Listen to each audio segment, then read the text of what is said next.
Well,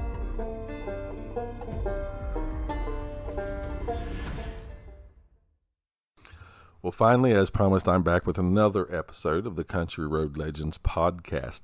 I want to thank everyone for all the kind words and support I've gotten over the last few weeks, and I want to apologize that it's taken this long to really get another one going. I'm hoping and praying that things now are back to where they should be, and this kind of thing won't happen again. That being said, let's just move on to the good stuff, and the good stuff is the interview for tonight is with a gentleman. His name is Fred Saluga. Fred Saluga is a UFO and cryptids kind of investigator. He's been doing this since the 1970s. He's investigated hundreds of UFO cases in Florida, Ohio, West Virginia, and Pennsylvania. He's presently the State Director of MUFON in West Virginia and the state of Pennsylvania as well. He's developed and taught UFO, cryptozoology, and conspiracy classes at the Eastern Gateway Community College and other colleges in the area. He has also given presentations on the above subjects in numerous libraries in these states as well as events. Fred, it was a pleasure to talk to. He is very old school in the way he handles things. He's up front. He tells you how it is and what he's thinking, and he just rolls with it. Fred's 70 years old, and is just an amazing individual. One of the nicest people I've talked to in a long time. He is involved with some of the past guests of Jamie King and Brian Seach. He investigates alongside with them many times, and has a fairly good presence on Facebook and a couple groups and such for these, which we'll discuss later in the interview. Let's get up to Fred's interview. I hope you all enjoy listening to the interview as much as I did talking to Fred.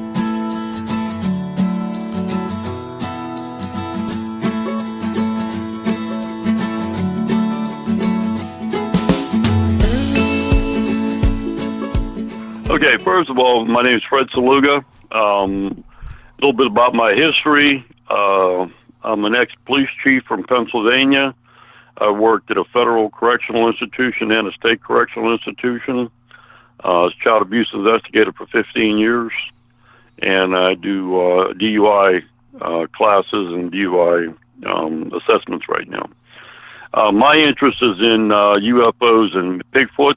I've been involved in this area since the 1970s. I am the State Director for MUFON in West Virginia and Assistant State Director in Pennsylvania. Also, I run a group called the Fayette County Bigfoot Research Project out of Uniontown, Pennsylvania. And I got a group called West Virginia Center for Unexplained Events. Our group in Uniontown, Fayette County Bigfoot Research Project, we recently had 2 free events that we feel. Well, we do free events. We feel that a lot of people don't have money and their kids can't afford to go to one of these things, so we'll have an event.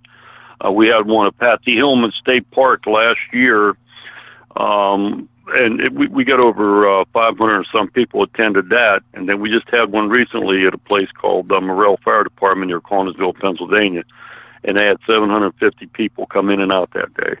I think that we should have more free stuff like that so that people that, like I say, their kids can go and see this stuff.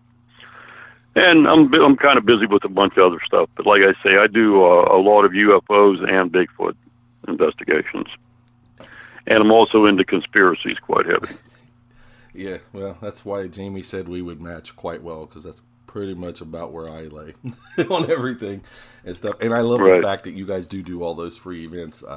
I noticed that it seems like everything was free because, yeah, I mean, some people you look at it and they're like, well, it was only $10 or $15 to get it in. Well, for some people, that's a lot of money. That's still a lot of money, especially if you got multiple kids or you're a single dad or mom. And so I love the idea behind that because it gets that. Go ahead. I look at it, there are 3 different types of researchers, okay? And my group is a no-kill group, first of all. And the first group would be people that really want to find out what this Bigfoot and this paranormal phenomena stuff is, like UFOs, Bigfoot, dog, man, whole 9 yards. The money that I put into this in the last 40 years, I could be down in Bermuda right now. But I'm not in it to make money. The second group is the money makers. They want to make money, they want to do this and that, everything's money to them. And the third group is the egotistical people. I mean, they think they're experts, and they go in this, they're in it for a year, and they think they're experts in this and that. our group, we have a bunch of people that never really got involved in this stuff. Now they're really involved. And like I said, we thought about what we wanted to do. We went to the park and we asked them. We said, well, at first they didn't want to do it.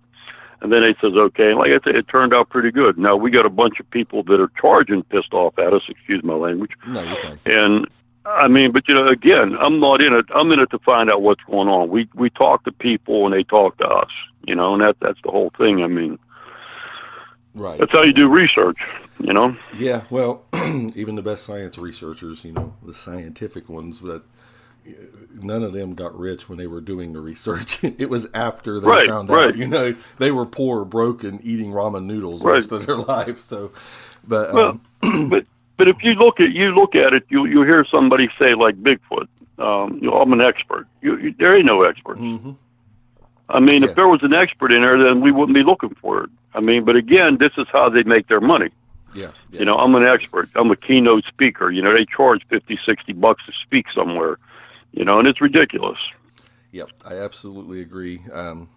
I told Brian when I talked with him, Brian Seach, he said that we were talking the same situation. I said I'm always more inclined to believe the guy who's sitting there in overalls and a torn up T-shirt than I am the guy that's sitting there in a 3-piece suit saying that he's the expert and he's the one that everybody comes to. And that's for I'm more inclined to go towards the other guy because I have a feeling he's probably going to give me a more upfront kind of discussion and more open discussion.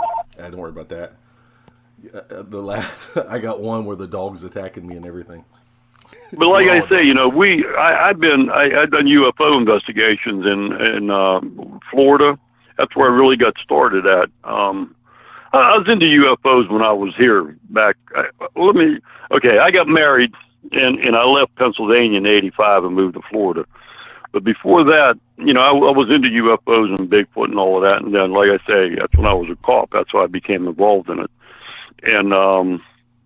And how I got involved in all this is really, I never believed in none of it. I mean, I always said anybody said they seen a ghost or they seen a Bigfoot or whatever, they were crazy as hell and take them to a mental institution. Right. But one night, me and my partner got a call of a burglary in progress. It was snowing out real bad, and it was 10:30 at night, and we both had something to do later on that night, and he was kind of upset about it, and we went to the house, and I know the lady that was there, old Italian lady. I mean, she wasn't really playing with a full deck. And we looked around. There was no footprints around there. No, you could tell nobody had been there because there was no footprints in the snow. Right. So you knocked on her door, and she said, "The so and so, they up the stairs. Go get them now." So we just looked at each other. We go upstairs. There's nothing up there. So we came back down, and I'm talking to her, and we heard noise upstairs. We could hear everything upstairs. I mean, it was like somebody was up there partying. And we went up and come back down. I said, "Can you tell me what's going on?" She said that they got you whatever ghost to get them out of my house now. And I started laughing, and he said, "You're not going to put that in a report, are you?" I said, "Yeah." Well, that started it. Couple weeks later, I get a call from another department to come investigate a Bigfoot call. So started out as a big joke, and here it is like 40 years later, and I'm still doing it. Yeah, well, yeah, I mean, I was always extremely interested from the time I was a tiny, from I could first read and see TV, In Search Of was kind of still on when I was a kid. And so that kind of got me into it. And then there was Unsolved Mysteries and all of that. So I was always into it, but it always, it was just, again, you always saw everything was like, well, we thought we saw this. But when I had my very odd, but kind of also funny encounter, just like everybody else, once you see something, you got to see it. And the funny thing is, too, it always seems like once you see one thing, you already believed it, but once you see it, then it's like you start seeing more, right. It opens your... I think, but I think there's a lot of problems with this whole field, I mean, the Bigfoot field, because,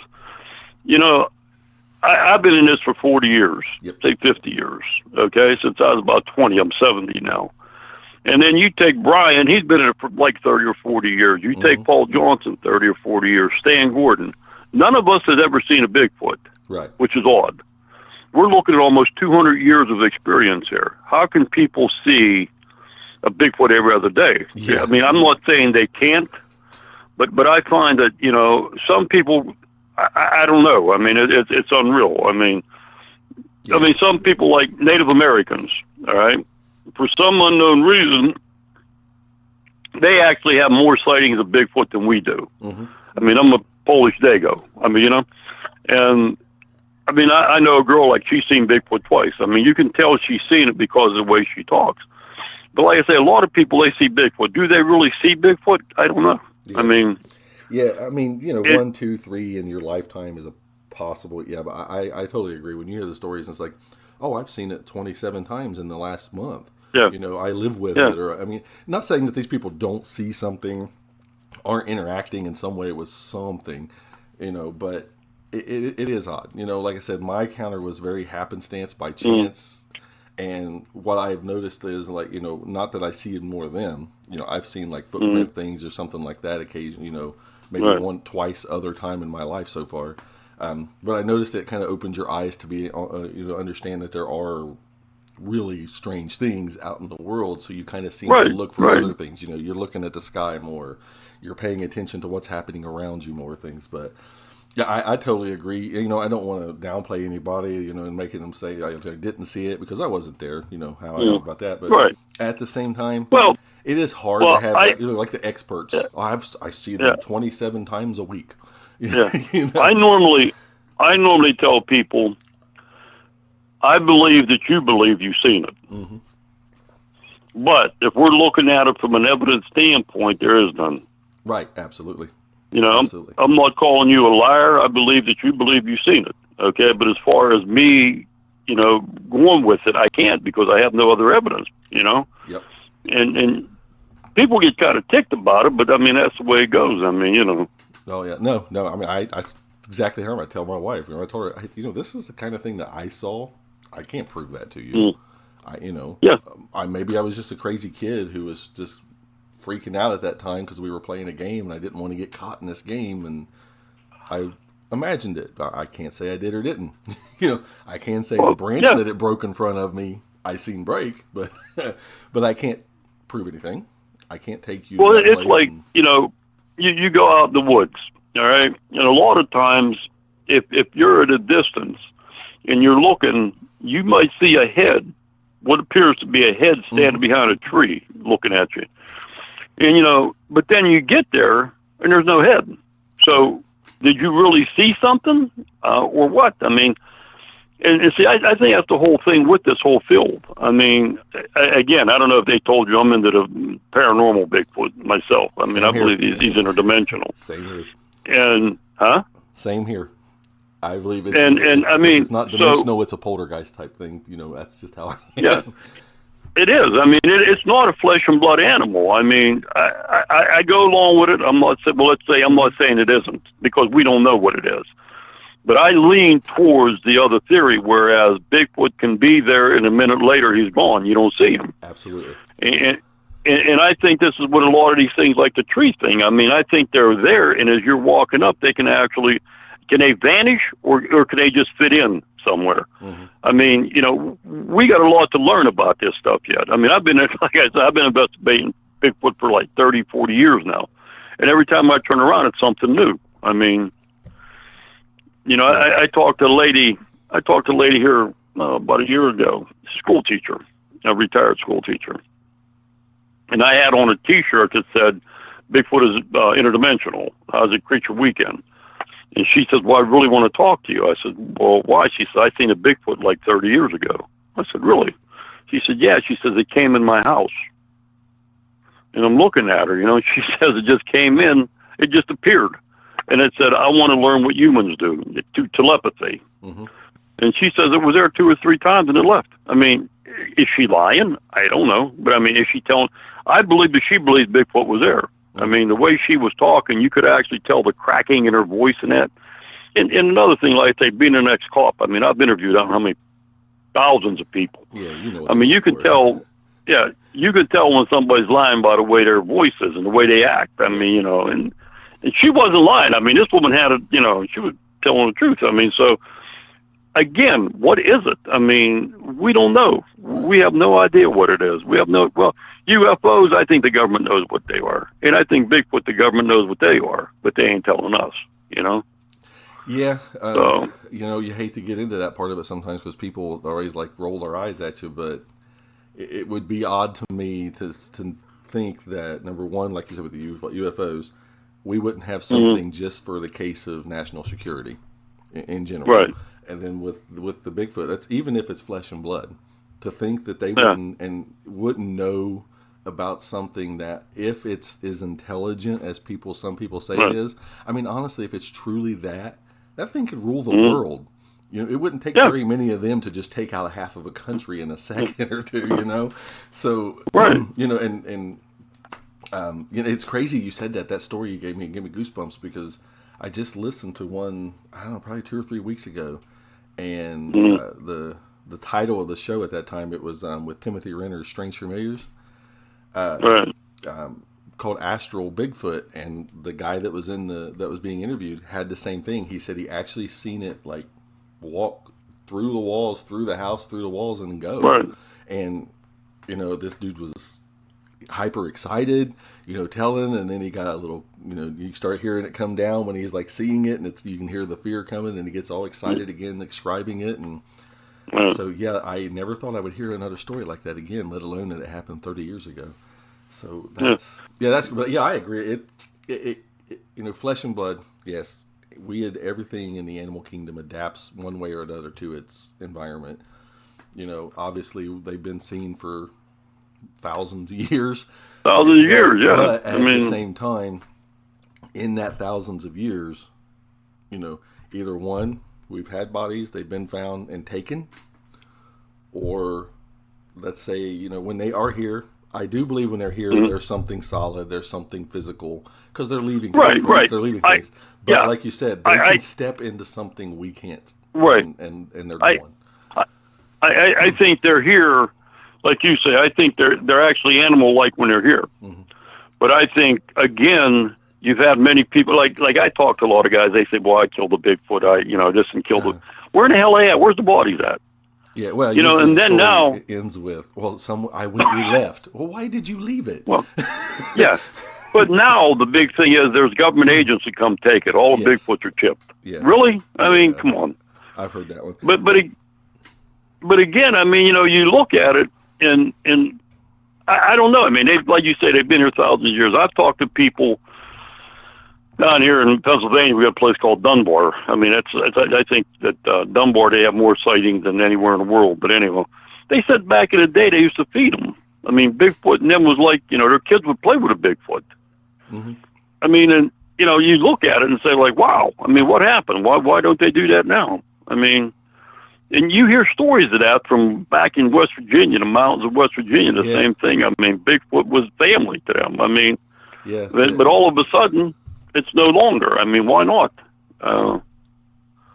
The stories have changed. I mean, like you said, because if you read up on it, especially with me reading like a lot of the Appalachian stuff, you get deep in the Appalachian Mountains, and you have stories of these families. They're just like, you know, hey, mom and dad just said, okay, well, when you hear this, just stay out of the woods for a little bit, and then wait until it stops, and then you can go on out. They'll be fine. They ain't going to bother you, you know. And you hear the stories now, it's like, I pulled a gun on it, and it knew what it was, and it got mad. Well, back then, it's like, we just fired a gun in the air and let them, and they were like, oh, that's your place, we'll leave you alone. You know, but now it's like, they seem to be there are more aggressive encounters. It seems I think that's because the people are more aggressive now. Well, yeah, that's where I was going. I think the difference is, the one thing I say is we lost touch with the land, with our culture, with everything around us. And if it's outside of our bubble, we want it dead, plain and simple.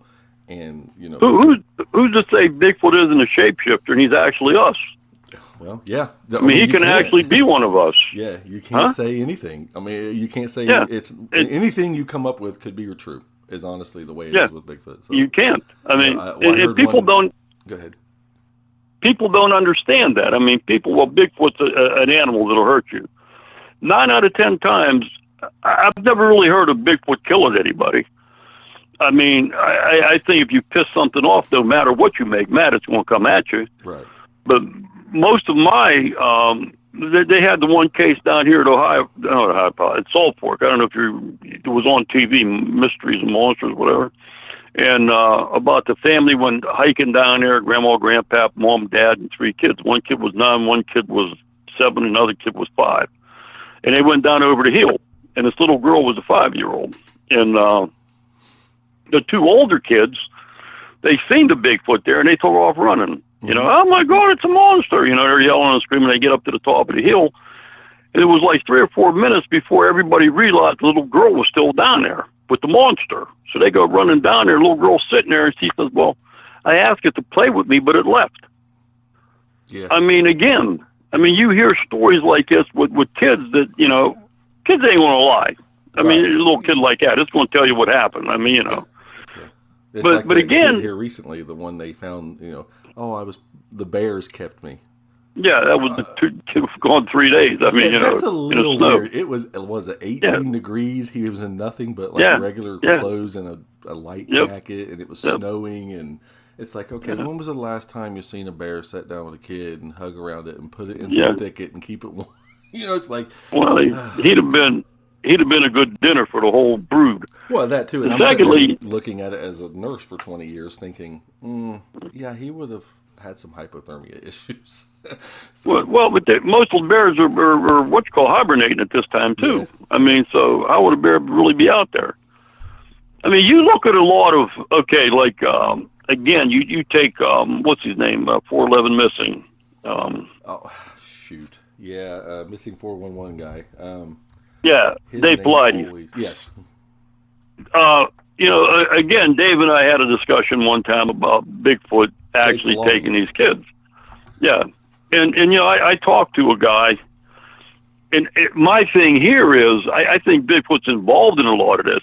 But again, if you talk to people, like down in Puerto Rico, they got that mountain down there where everybody vanishes and all that. They'll tell you that actually aliens, I mean, they're here too. I mean, you know, they can actually stop time as we know it. So you got a little kid walking around a berry bush, they stop time, they can take him through a portal and then, you know, start time back up again. It seems to you like 2 seconds, but it isn't. It's actually, say, 2 minutes. You understand what I'm saying? Uh-huh. Can they do that? I mean, there's too many people ending up, you know, like, kid went out back in the day, you know, back in the early days, he went out to get some water. He went down to the well down there and never came back, but they could hear him talking. I mean, actually talk to him, but he ain't there. I mean, how is this? He went to another dimension. I mean, you know, you talk to people that they go in somewhere and they're, you know, it's like, where the hell am I at? I mean, you know, it's 1800, and then all of a sudden they come back again. I mean, I think we can slip in, and I think they can slip into our dimension. Yeah, and honestly, with things like, you know, we got, which I know a lot of people roll back to this, but there's so much power there, like with CERN doing what it's doing. You know, right now they're shut down, they're not running, they're getting ready to start back up, but they're getting ready to start back up even using, I think they're doubling the amount of power they're going to use of magnet. I mean, that's a magnetic force that's pulling everywhere, and everything around us is vibration and magnets, basically. So, you know, man, it's crazy. Jamie was right. He was like, you two are going to get along well with this stuff. Yeah. So, but you look at it too, like, okay, we're fracking everywhere. Right. Yep. Okay. Is that actually, are we actually disturbing another dimension? You know what I'm saying? We're seeing more and more stuff today than we ever seen. Mm-hmm. For some reason. Right. Well, you take the frequencies from cell phones, the cell phone towers. Yeah. You got, you know, these new technologies of imaging that they're using, you know, around the world and shooting in space. Right. And, you know, you just throw just that amount of frequency in the air. I mean, they've already proven that the new 5G stuff, when people are within a certain amount of range, they sweat more, right. Their body temperature runs higher, they have headaches, they have behavior issues, you know, not getting into the conspiracy behind what they're doing with it, but there is science proving that this is how it just affects the human body. So how's it affecting the world around us, you know?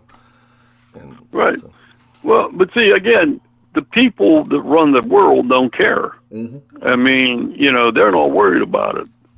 It's us peons down here that have to look at all this stuff. I mean, And like I say, a lot of people, like I say, they don't understand this whole thing. I mean, it's like I was just on Facebook, and you get all the, Snoop said this didn't happen. How in the hell? I mean, who's Snoop? They work for the damn CIA anyhow. So I mean, what do they know? Let me tell you. Do you know how Snopes came about? Right?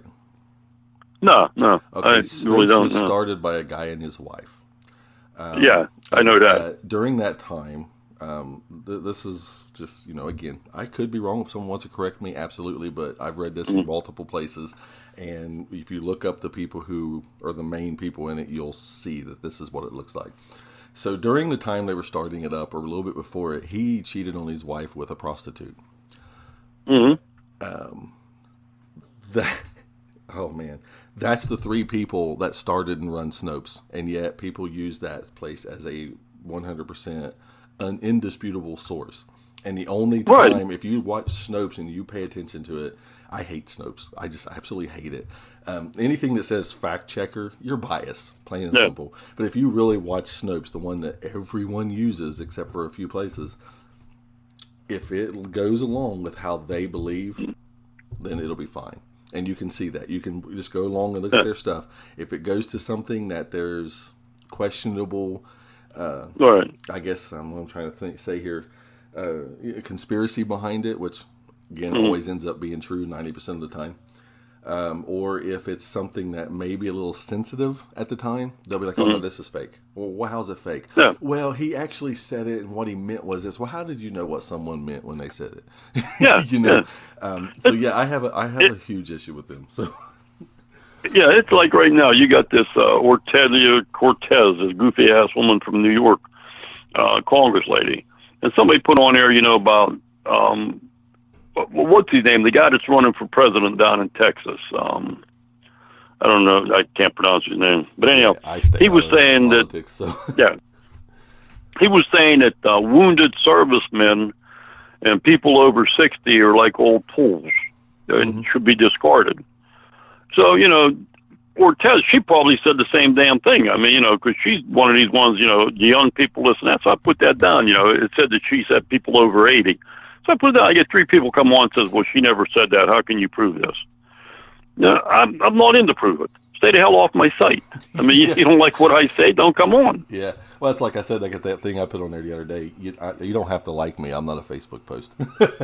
Yeah. So, I try to like everybody, and I give, my, to kind of quickly bypass through this, but one of the things I always put on political posts is so much hate involved with it. And I tell people, you're missing so much of the world because you're spending so much time worshiping people that don't like you, worshiping people that have never done anything for you, worshiping people who do nothing, but as soon as you start leaning towards acting like humans to each other again, they throw something else out there in the mix to get you arguing.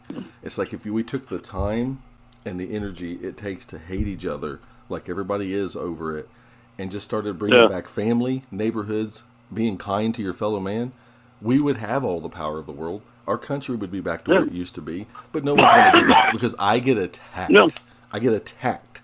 I get horrible messages sent to me. I get blocked on, which I don't care about that. But it's insane. But that's I'm going to waver off into that about being nice to each other, and people are going to hate me. So. But go ahead. I got one thing I do. I do one or two good deeds a day. Even if it's open up the door for somebody, and they'll look at me and I say, "Well, that's my good deed for the day." And then what? I said, just think if all of us did one good deed a day. Just think, how this world would be. Oh, absolutely. People look at my kids all the time real funny because, my twins are 8, my little one's 4, and they'll open doors for a woman. They'll open doors or hold them for elderly couples, and they're just like, oh my gosh, they look at you like that's a surprise, and that's sad. That really is sad. But we're going to get on a topic that's going to get me going down a horrible hole here. But one of the things I know we had discussed on the phone the other day, there was a UFO case that we were talking about. I can never remember the name of this one until someone says it. That you said you were getting ready to start investigating, or that you started investigating on again. Kecksburg. Yes. It's the one, there's that one, and then one about the gentleman that was found. That's Tallseas. Yeah. That's the one. Well, to me, they're both hoaxes.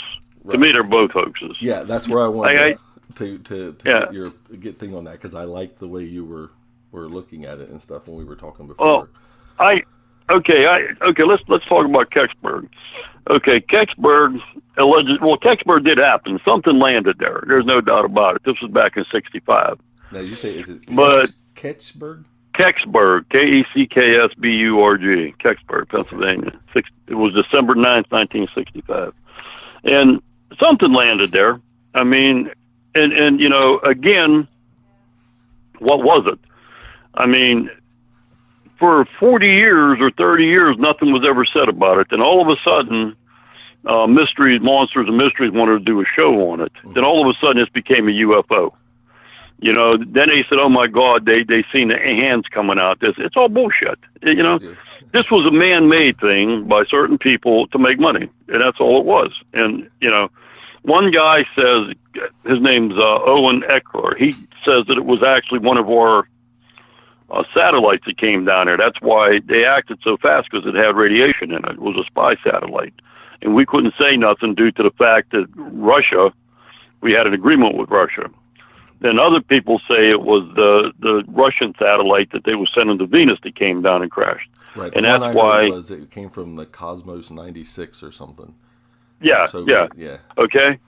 But again, two people come out and say, "Oh my God, it was shaped like a acorn." I mean, really? Who interviewed these people? But one person. One person is the guy that interviewed them all.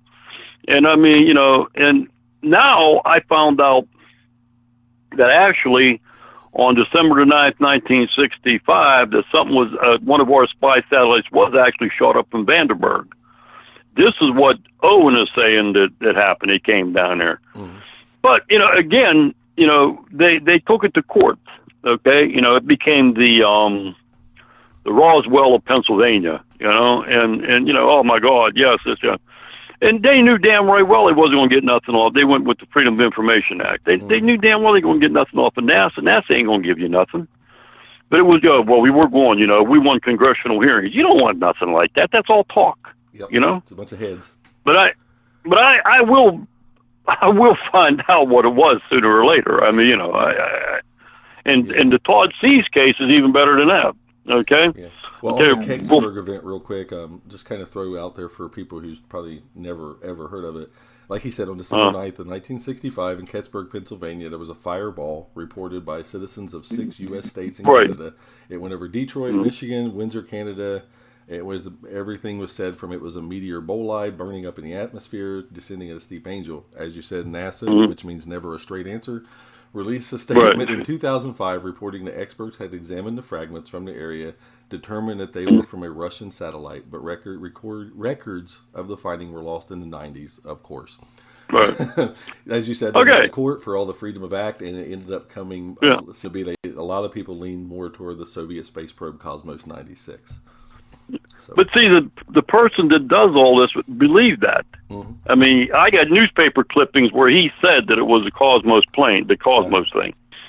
Then all of a sudden, when the show went on, right after that, oh my God, it's actually a UFO. Right. You know, we can look now. Okay, oh my God, you know, this is something we should do here. I mean, again, the town or the area, but I remember seeing it on Unsolved Mysteries as a kid. Yeah, it's Kecksburg. It's in Westmoreland County, Pennsylvania. It's about 40 miles from Pittsburgh. It's about 50 miles from where I live at. But and the bolide that they seen, that probably wasn't even what crashed there. Oh, well, yeah. You understand what I'm saying? Yeah, they seen this stuff coming through the air, but it really wasn't what actually crashed there. I mean, but again, you know, like I say, it's been all screwed up over, you know, in the beginning it was like, yeah, that's what it was.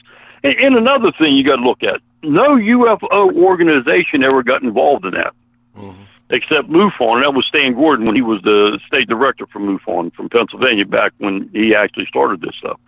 No other UFO organization got involved in it. Don't you find that odd? Yeah. Well, yeah, because I mean, when it happened, that was actually the big UFO times. You know, you had the flying saucer kind of fad that everybody was in love with. So yeah, it does seem weird that no one went up there. They just kind of was like, oh, NASA said it, we're done. Let's just go over here. Yeah. And when they had the thing on television, 50 people from the town sent a petition to the TV show not to show it because it was a lie. I mean, why would they do that? Right. The guy who was the fire chief from 1965, he said it was a lie. But they got it running now. You tell somebody it never was a UFO, and they look at you like you're crazy. I mean, it was a UFO. I mean, there's no doubt about it. So and so said so. Yeah. So and so got more shit than a Christmas turkey, and you couldn't find a bleeding elephant in 6 foot of snow. But so and so knows. Yeah, absolutely. Well, yeah, and like we've been saying about everything, if you don't have hard evidence, you can't say this is what it is anyway. Even to the point of the Roswell crash. Yeah, I mean, they had pieces supposedly that he took home and let his family see. They said it did this. They said, do I believe they had something? Absolutely. Can we prove it? No. No, we can't. It's like with Kecksburg. If you read it, it will say about this guy went down to Wright-Patterson. He brought these bricks down there to they built a radiation shield around it. And he snuck in to hangar 14 or 13, whatever. Yeah, he snuck in and he looked and he seen an arm hanging out. Yeah. But he says they was trying to get into it. This is what's cool. They were trying to cut into it and couldn't get into it. Mm-hmm. But he seen the arm on a gurney. Well, where'd the arm come from? If they couldn't get into the damn thing, where'd that come from? Yeah, I was just getting ready to ask you that. You see what I'm saying? Exactly. And really. I've been to Wright-Patterson. And then, I only live like 2 hours from it. I've been there many times. You don't sneak into those places up there. No, hell no, you don't sneak in. They put a bullet in you. Yeah. I mean, and then, again, they say, okay, everything you read, they said they brought the, whatever it was, underneath the tarp, up the hill, and they took off at a fast rate of speed. They had cars behind them, cars in front of them, Then a guy up on top of the hill who was a radio guy says he's seen it. He described it exactly like it was supposed to be described. Mm-hmm. Well, excuse me, it came up the hill and it was covered, how did he see it? Or is this something else was just put in to make it look good? There's a lot of stuff there when you look at it from a law enforcement perspective. When you looking at evidence, it ain't there. I mean, Yeah. No, never take it to court. I agree. Like I said, people saw something. It was out of the ordinary. It was weird. Mm-hmm. It's still, an unidentified flying object. It doesn't have to mean it's aliens or anything. But, yeah, everything gets so muffled. And that's why I always tell people the biggest problems with the UFO community and the Bigfoot, cryptid community is that if you don't follow what the big names say, you're an outcast. Yeah, you're chewed up. You're spit out. We don't want other options. We don't want people thinking. We don't want open-minded. And then I always my biggest pet peeve in it is, oh, here's my picture, dude. I just walked outside and this was in my woods. And what is this? Yeah. Oh, you photoshopped that. Yeah, right. I'm a guy who works at McDonald's and I paid thousands of dollars for my Photoshop to put on my phone. Okay, and it's like, well, oh my God, it's back. Here's a picture that I got and it's crystal clear. Well, that ain't right because that's too clear. So, okay, that one's too clear, so it's fake. The other one's too blurry, so it's fake. It's because you don't see it. You're not getting the picture, so you can put it in your expert book and make money from it. You're not going to let it be out there. And that makes me almost insane when I see that with stuff. But see, I think you have to look at people. I mean, and like I told you, there's those of us that really want to know what this stuff is. Mm-hmm. But the other people, I look at them, a lot of times, and I'll say, yeah, really, okay, whatever. I mean, I'm not going to argue with them. Right. Because it ain't going to do you any good. Right. But, again, pictures, I think the only real picture they ever had was when they had Patty back in the 60s. I mean, Gremlin and what's his name? Yeah. And again, everybody says that was fictitious. So, again, you don't know. I mean, but I know they took every... I've seen pictures that you could tell, and I've seen pictures that you're like, okay, this was some just random teenager that took a picture with his phone. Everybody has a phone nowadays. You can get pictures of stuff, but they're so quick. I didn't take that. And you know, they're just sitting there, shoot, no, that's too good. I didn't take that, and I can't use that to make money from. So they're going to they destroy these people, you know. Right. And it's just like, no, put it out there. You don't listen to those people. Let them see what you got, you know. And I always say, not everybody has the money to go get Photoshop, put it on here, and sit down for hours making all these little details. I couldn't do that. I'm not Photoshop, but I ain't got the time to sit down and do that. But if it isn't the top dogs that have the picture don't exist. Exactly. That you see what I'm saying? But you know, that's what's really cool. But at the same time, them guys will say in the same sentence, but we all got to work together to find out what this is. Well, people are giving you evidence, and you're killing them. You're chewing them up, spitting them out, and you're making them feel like they're crazy, like they're nuts. You know, this is why people don't want to come forward a lot of times. You know, it's better now because of all the shows. I mean, thankfully, the shows that have been kind of, but those shows have helped somewhat because people are less likely to not, or more likely to talk. I was with Brian. We gave a presentation. Me and Brian Cease gave a presentation at down at Beaver Creek Park down in Ohio.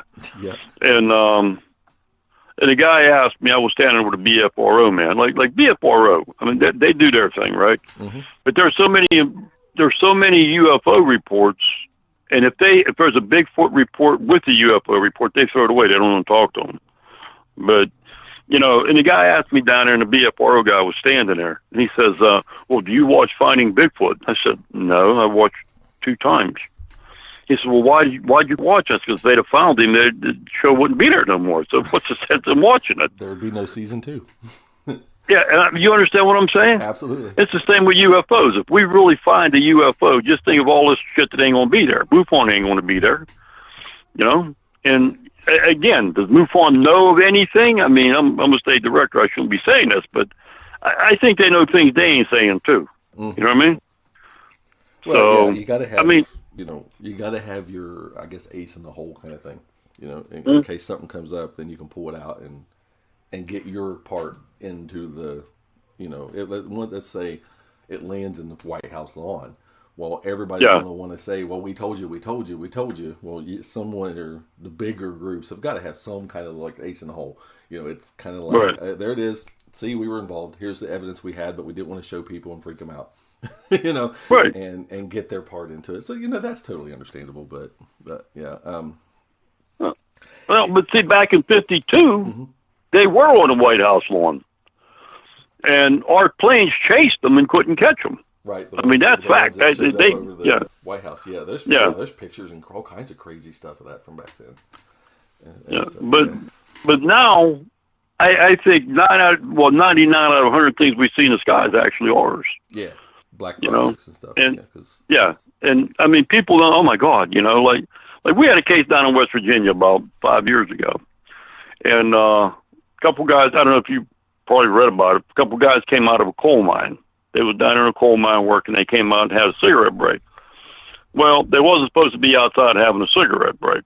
And they seen a UFO. They seen actually 3 triangular craft, followed by a red craft. And they said the triangular craft were as big as 2 football fields, each one. And they was going 25, 30 miles an hour. How in the hell would something like that stay up in the air? Uh-huh. Yeah. But anyway, what happened, one of the guys with MUFON, you know, trying to make some money because he got a blog. You know, and he get 2 cents or 3 cents every hit. You know, he said, oh, these guys are working for such and such a coal mine. It's bullshit. They refuse to talk to me then.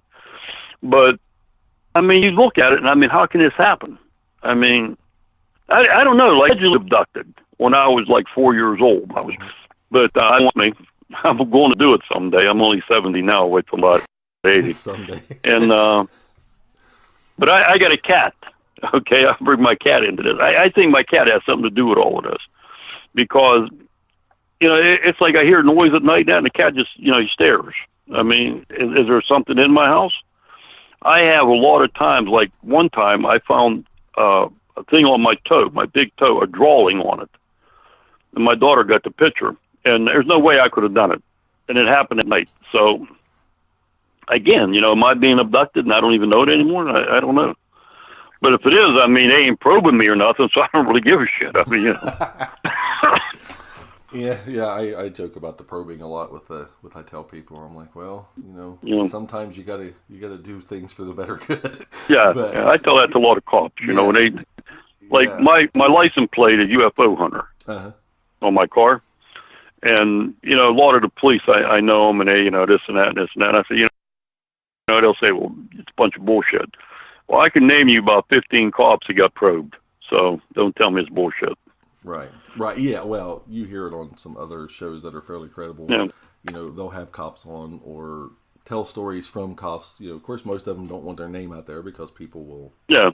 But you hear it. I mean, I know people that are extremely, professional people. Physicians, doing what I do. Other nurses that, they'll tell me and stuff because they know how weird I am, but. Knowing I won't tell nobody if they don't want anybody to hear. But I've been told some pretty crazy things by people that hold people's lives in their hand. So I can only imagine the stuff that you guys have heard. Getting out there and doing it. I hear stories I'd hide. I'd hide. I wouldn't even go out in the woods anymore. But again, what is it? Well, it's something that we're investigating. We'll probably never know. Like I say, when I die, I'm going up, I hope. They're going to stop me half, put me in this room up there. And here comes Bigfoot, here comes Dogman. We'll get on Dogman here for a second. They all come into the room, and then one of them looks at me, one of these cryptids looks at me and says, Fred, you came this damn close. I mean, But take Dogman. Here's another thing. Now, Dogman was around since beginning of time, same as Bigfoot. All of a sudden, somebody figured out we could make money off of Dogman. Oh, my God, it's the biggest thing that ever happened now. Well, Dogman. He's been here for the whole time. Right, and I just remember just a few years ago when you heard a Dogman story, I was interested because I thought, well, werewolf lore has been around forever. But people at that time, it's like, even with Wes and Sasquatch Chronicles, who I listen to, I love him, I love his show and stuff and listen to the people. Even when he brought him on, people were email him and message him like, dude, what are you doing? These people, come on, kind of like, these people are crazy. Now, as you said, suddenly it become a little more popular, and then people started writing books, and people got money, and now everybody's fine with it. Well, they had a thing on in one of the books. What the hell's his name? Wrote it. He's a cryptozoologist. 1930. They had a dog man in Charleston, West Virginia. That's how they described him, as a dog man. But like I say, all of a sudden, somebody says, oh my God, we can make some money with this. So, again, here we go. The rapists are out there raping the community again, what they can get. Yep. But let's get to Todd real quick here. Yeah, let's get to that one, because I know in our community there's a lot, but we know of it. But where I'm at, a lot of people don't know a lot of these, stories that are, I guess, famous to us, but are not at the same time. So okay, Todd Seas. All right, this happened, I think, in 92 or something around. I don't know the exact year, but anyhow, again, Peter Davenport got the report. National UFO Center. Yeah, I love and there was never an investigation on it. I mean, he talked to a couple of people, and they said that, Todd Cease was abducted and left by aliens and killed and this and that. Never an investigation. So Butch Wachowski, Butch was a chief investigator for MUFON in Pennsylvania, and he gave a presentation one time about Todd Cease. I mean, that he was actually abducted by aliens, and he was probed in this and that. And he was a homicide detective with the Pennsylvania State Police for 20-some years. The guy was never with the state police. And, the whole 9 yards. I mean, that the FBI was there. They sent the body up to Carlisle. None of that's true. Okay? But, again, I can't prove it's not true, and they can't prove it is true. So you got something there. But they got this thing where they got the Todd Cease going on and on and on. If I was Todd Cease's family, okay, and somebody told me that they probed my dad and they cut his eyeballs out and shit, somebody's ass get beat. Okay. Yeah, there does seem to be a lot of disrespect in that one. And then for the people who don't know, when they found supposedly found Todd's body. Again, it's all speculation, like we say. He had his eyeballs removed surgically. There were like suction holes. They said like circle. It was holes, right, in his chest and abdomen. They took everything. It looked like everything was vacuumed out, but pristine. Vacuumed out completely clean, and his body was basically just a shell. Yeah, no blood in it or nothing. Yeah, there was no blood. And one story says he was hanging in the tree. Another story says it was sitting on a tree, leaned up against it. And then, he was laying on the ground when they found him. I was going to say, then there was it was laying on the ground just flat, and they kind of happened upon it, kind of thing. So, well, and see, I talked to some people up there. I talked to the district attorney up there. I talked to the police up there. Police won't say nothing. And, like I told the cop, I said, the only thing you're doing is eating this bullshit. I mean, what really happened? I mean, and from my understanding, what happened, Todd died from an overdose of cocaine. Now, it's actually he died. They say he died. It wasn't. He died from cocaine. Okay, he did it himself. Okay, but if somebody dies, that's a crime. If he had cocaine in his body, he got it from somebody. Okay, right. They can keep that case open till hell freezes over, and that's why the case is still open, because they're not closing it out. And I mean, that would make sense.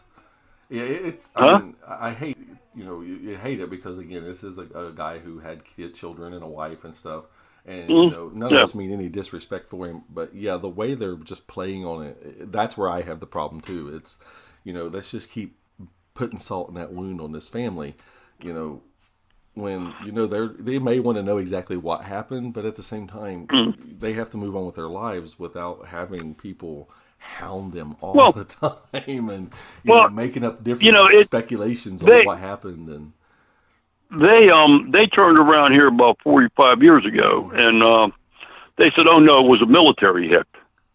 That they went to the house, and Todd's wife don't live there no more. I guess the house is empty, and they found a bunch of copperheads and rattlesnakes in there. They had, snakes are intelligent. They're the intelligent signatures and that, And, it was a hit. Then they turned around and said, no, it wasn't a hit again. I mean, let the guy rest in peace. I mean, why in the hell you keep bringing him up all the time? Yeah, absolutely. Yeah.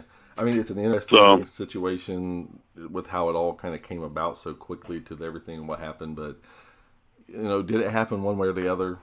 We can't 100% I don't know, prove but it. I don't believe. It does seem weird that nothing would have ever been said, even accidentally, on the news about his body being like that and stuff. So. What's interesting about it is they say that the FBI came, and within 2 hours they actually interviewed the farmers that they seen him going up in the sky. Really? The FBI couldn't find a bleeding elephant 6 foot of snow too. I mean, how in the hell did they find these people within 2 hours? It's all bullshit. Yeah, I never heard that. That's crazy. Oh yeah, that's a big thing. Yeah. They found, and then his body went up to Carlisle. So I talked to the undertaker, and he said, no, his body, after they'd done the autopsy, the body was there. And then they say that they talked to the nurse, one of the nurses, where they did the autopsy. That's bullshit.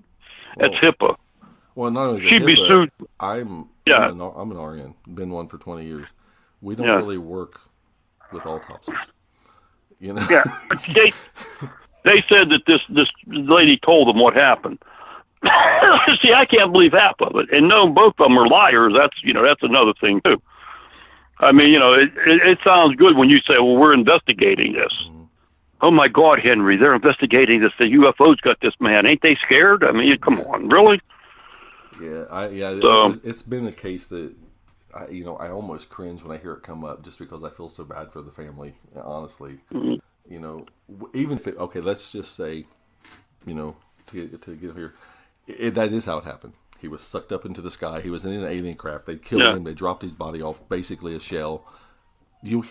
As his kid, son or daughter, I don't want to hear that all. I don't either. I don't really. And I think everybody should come clean about what happened with it. I mean, that's my thing. I mean, let the man rest in peace. I mean, he's dead. I mean, why talk about him now that he's dead? I mean, let him go. Right. But they got they say, like, okay, when they went up, they found his four-wheeler up there, and the dogs didn't sniff anything. That's because he never was up there. He was killed before. The only thing they found on his body, this is from the coroner's report, was a burn mark by his ear, which more than likely was a bullet. Huh? I remember hearing about the burn mark. Yeah, the burn mark is the only thing they actually found. And, I mean, possibly that was where he got, I believe he got shot myself, because that's a big drug place up there. That's near Penn State up there. Well, they have that one attorney that ended up living up that way, and they never found him yet. I mean, so there's a lot of drugs go around there. Right. So, well, man, we're going to have to do this again for one thing. But one thing I wanted to ask you. Let me know, man. Yeah, one thing I wanted to ask you here towards the end was, what's the weirdest report that you've gotten out of this region? Like one that when you've heard it, you were just like, okay, I believe this person, but if I tell someone I believe this person, I might be crazy. So, kind of thing. Well, yeah. I would have to say a lot of the abduction cases. Mm-hmm. There's a bunch of them. I mean, yeah, we just got one now down in West Virginia where it's on my page, my UFO West Virginia page, and Les down in West Virginia got it on his page too down there, the cryptid page down there. Uh-huh. There was a Bigfoot involved in it. There was something else involved. There was all kind of stuff involved in this. Men in Black and the whole 9 yards. This one case. And I talked to the guy, and he was allegedly abducted too. And then we got abduction people with MUFON too. Rick was doing the abduction part of it, and Rick told me, he says, well, I don't know. He said, but, the Bigfoot stuff, he said, you should talk to him because it seems like it's pretty, But like I say, anything you say about a UFO case, people think you're crazy. Well, I mean, yeah, I get looks a lot, but of course, I'm 40, but you reach a point in your life that you're like, I really don't care if you like it. Like, this is what I see. This is what I believe, and this is where I'm at. I've had. It was like I told you. I honestly was never supposed to be here. When I was born, I was born with, my head was extremely long. It was rounded off and almost cone shaped. I was supposed to be dead, and they said my mom probably was supposed to have died too. But yet, I'm here. They had to take a vice and push my head to shape it, like slowly, kind of, not like that's what I call it, and do a slow reshaping of my skull because it came out so long because the way they let me come out and stuff. Well, you may actually be an alien. Yeah, I've been told that too. With an elongated head. I mean, my kids tell me all the time they're happy their dad's an alien. So I'm not 100% sure where they got that from either, which creeps me out a little bit because they have talked about things and said things too about what they saw and they see things in shadows and stuff. So, but that'd be for another time. Right. Yeah, but Fred, hey, let me know anytime, man. Yeah, absolutely. Yeah, I figure, especially between like you, Jamie, and Brian, I've got people I've got to keep talking to because I love the interaction with you guys. So real quick, where can people find your info, like the names of your Facebook pages, and then I'll get them in there too once we. Okay, I got. Okay, you can go with me. My Facebook page is Fred Saluga. Then you got Fayette County, Pennsylvania Bigfoot Research Project. Or you can go West Virginia Center for Unexplained Events, and that's got all my stuff on it. Or, Fayette County, they can get. My email address is paranormal1949 at AOL.com. Okay, and like he said, everybody, he's the state. What's that position called again? Director of MUFON. So, I'm the State Director of MUFON in West Virginia, Assistant State Director in Pennsylvania. Right. So, you got 2 states worth of our area. Man, I had a great time. We got to get back together and do this again.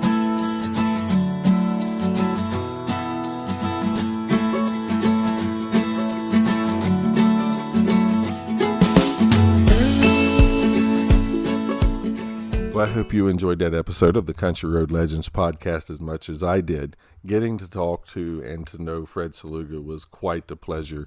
Fred can be reached at the West Virginia Center for Unexplained Events Facebook group, the Fayette County, Pennsylvania Bigfoot Research Project Facebook group, as well as the Pennsylvania Cryptids and Strange Encounters Facebook group. You may also contact him through his personal page, Fred Saluga, Saluga, with a very unique profile pic, so you will see it when you find it. And if you've had any encounters of any type or have any stories you would like to tell from your local region or past, be they paranormal, UFO, alien, cryptid, or even like true crime or urban legends, please feel free to contact me through my personal page, Josh Riggs, as well as the Country Road Legends Podcast Facebook page, or email me at countryroadlegendspodcast@gmail.com. Of course, with any of these, if you want to remain anonymous, that will be held with the highest of respect. I hope you've all enjoyed yourself. I again want to apologize for the time between, but I want to thank you all so much for all the support during this time. If you could, please continue to share the podcast with all of your friends, your neighbors, your relatives, strangers on the street.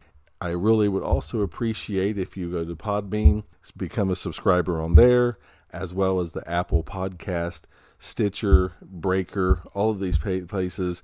If you could, leave a 5-star, a like, and a review, letting me know that you do like it and what kind of things you really want to hear. I thank you all so much for everything, and I hope you all have had a wonderful summer and have an amazing night. Yeah.